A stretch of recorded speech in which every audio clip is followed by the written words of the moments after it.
Sri Sai Satcharitra Chapter 50 Stories of Kaka Sahib Dikshit, Sri Tembe Swami, Balram Dhurandhar. Chapter 50 of the original Satcharitra has been incorporated in Chapter 39 as it dealt with the same subject matter.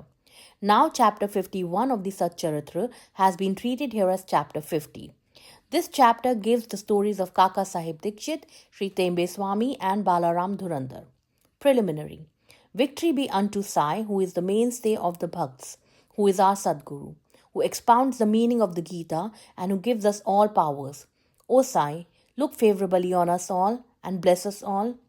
The sandalwood trees grows on the Malaya mountains and ward of heat. The clouds pour their rainwater and thereby cool and refresh all the people. The flowers blossom in the spring and enable us to worship God therewith. So, the stories of Sai Baba come forth in order to give solace and comfort to the readers. Both those who tell and those who hear the stories of Baba are blessed and holy. It is a well established fact that though we try hundreds of means or sadhanas, we do not attain the spiritual goal of life unless a Sadguru blesses us with his grace. Hear the following story in illustration of this statement. Kaka Sahib Dikshit, born in 1864 and died in 1926. Mr. Hari Sitaram alias Kaka Sahib Dikshit was born in 1864 in a Vadnagara Nagar in a Brahmin family at Khandwa, the central province. His primary education was done at Khandwa, Hinganghat, and secondary education at Nagpur. He came to Mumbai for higher education and studied first in the Wilson College and then in the Elphinstone College. After graduation in 1883, he passed his LLB and solicitor's examinations and then served in the firm of the government solicitors, Messrs. Little and Co., and then after some time started a solicitor's firm of his own. Before 1909, Sai Baba's name was not familiar to Kaka Sahib, but after that he soon became his great devotee. While he was staying at Lonavala, he happened to see his old friend, Mr. Nana Sahib Chandorkar. Both spent some time in talking about many things. Kaka Sahib described to him how, while he was boarding a train in London, he met with an accident in which his foot slipped and was injured. Hundreds of remedies gave him no relief. Nana Sahib then told him that if he wished to get rid of the pain and lameness of his leg, he should go to his Sadguru Sai Baba. He also gave him all the particulars of Sai Baba and mentioned to him Sai Baba's dictum. I draw to me my man from far off or even across the seven seas like a sparrow with a string fastened to its feet. He also made it clear to him that if he was not Baba's man, he would not be attracted to him and given darshan. Kaka Sahib was pleased to hear all this and said to Nana Sahib that he would go to Baba, see him and pray to him to cure not so much his lame leg, but bring round his lame fickle mind and give him eternal bliss. Some time later, Kaka Sahib went to Ahmednagar and stayed with Sri Sirdar Kaka Sahib Mirikar in connection with securing votes for a seat in the Mumbai Legislative Council. Mr. Bala Sahib Mirikar, son of Kaka Sahib Mirikar, who was a Mamlatdar of Kopargaon, also came at that time to Ahmednagar in connection with a horse exhibition there. After the election business was over, Kaka Sahib Dikshit wanted to go to Shirdi, and both the Mirikars, father and son, were also thinking about a fit and a proper person as a guide with whom he should be sent there. There, Sai Baba was arranging things for his reception. Shama got a telegram from his father-in-law in Ahmednagar stating that his wife was seriously ill and that he should come to see her with his wife. Shama, with Baba's permission, went there and saw his mother-in-law and found her improving and better. Nana Sahib Panse and Appas Sahib Gadre happened to see Shama on their way to the exhibition and they told him to go to Mirikar's house, see Kaka Sahib Dikshit there and take him to Shirdi along with him. Kaka Sahib Dikshit and the Mirikars were also informed of Shama's arrival. In the evening, Shama came to Mirikars, who introduced him to Kaka Sahib. They arranged that Shama should leave Kopargaon with Kaka Sahib by the 10 o'clock night train. After this was settled, a curious thing happened. Bala Sahib Mirikar threw aside the veil or covering on Baba's big portrait and showed the same to Kaka Sahib. He was surprised to see that he, whom he was going to meet at Shirdi, was already there in the form of his portrait to greet him at this juncture. He was much moved and made his prostration before the portrait. This portrait belonged to Megha. The glass over it was broken and it was sent to Miracle for repairs. The necessary repairs had been already made and it was decided to return the portrait with Kaka Sahib and Shama. Before 10 o'clock, they went to the station and booked their passage, but when the train arrived, they found that the second class was overcrowded and that there was no room for them. Fortunately, the guard of the train turned out to be an acquaintance of Kaka Sahib and he put them up in the first class. Thus, they travelled comfortably and alighted at Kopergaon.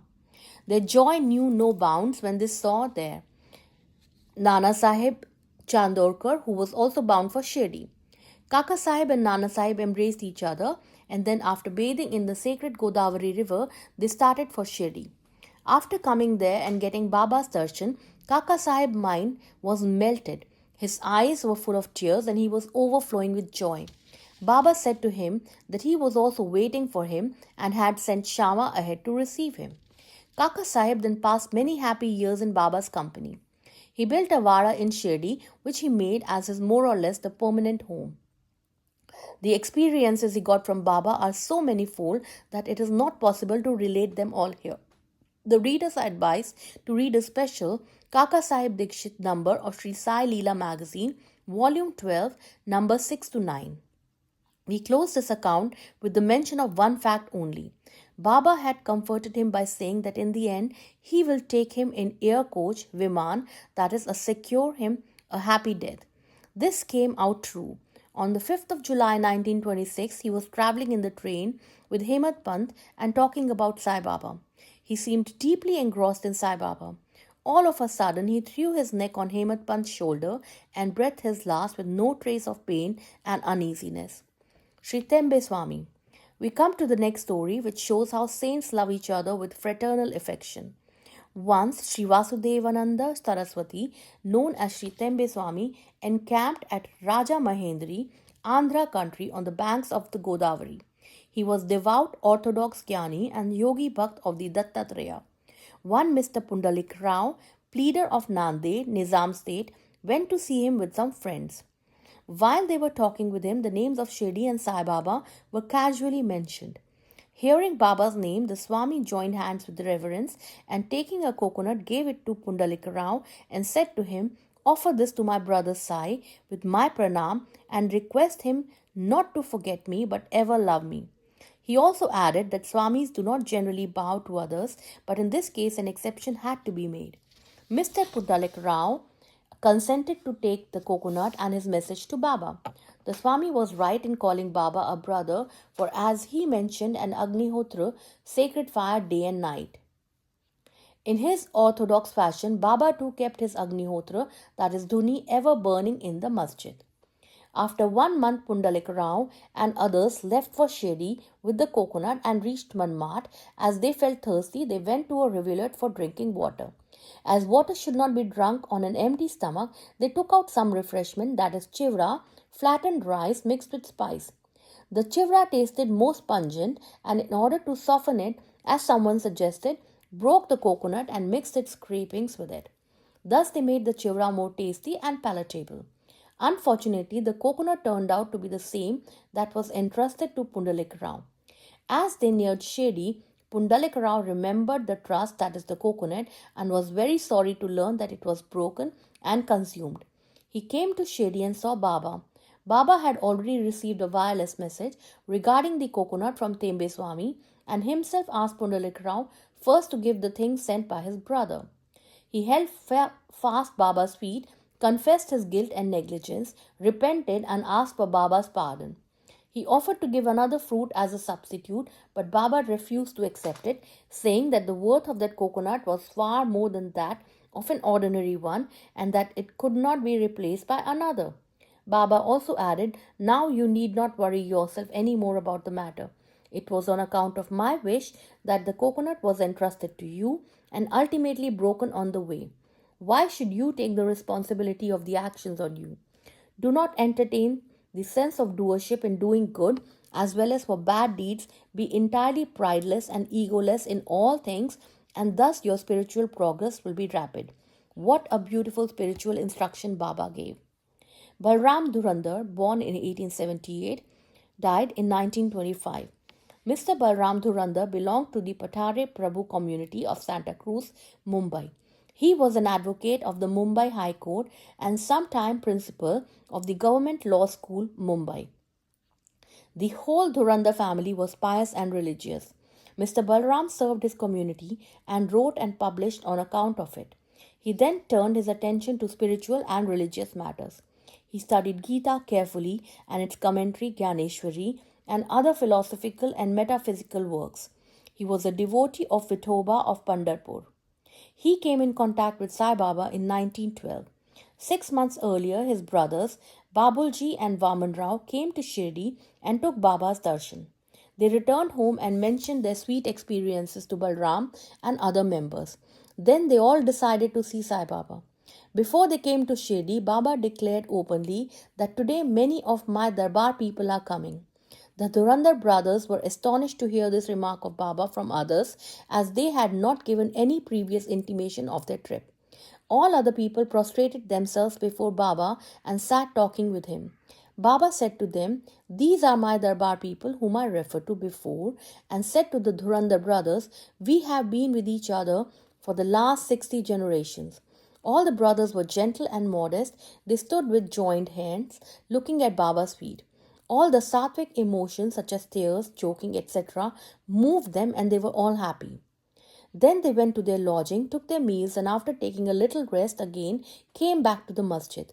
Balram sat near Baba, massaging his legs. Baba, who was smoking the chillum, advanced it towards him and beckoned him to smoke it. Balram was not accustomed to smoking, still he accepted the pipe, smoked it with great difficulty, and then returned it reverentially.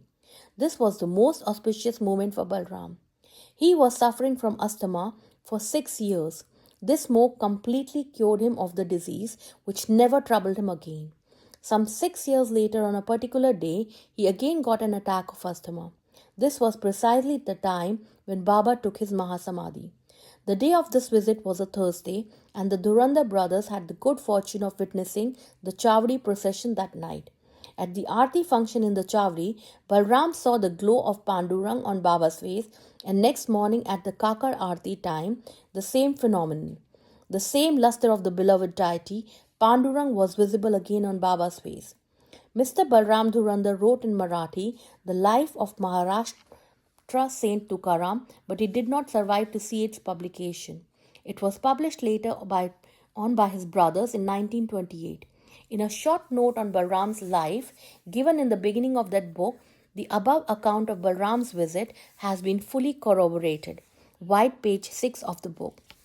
Bow to Sri Sai. Peace be to all.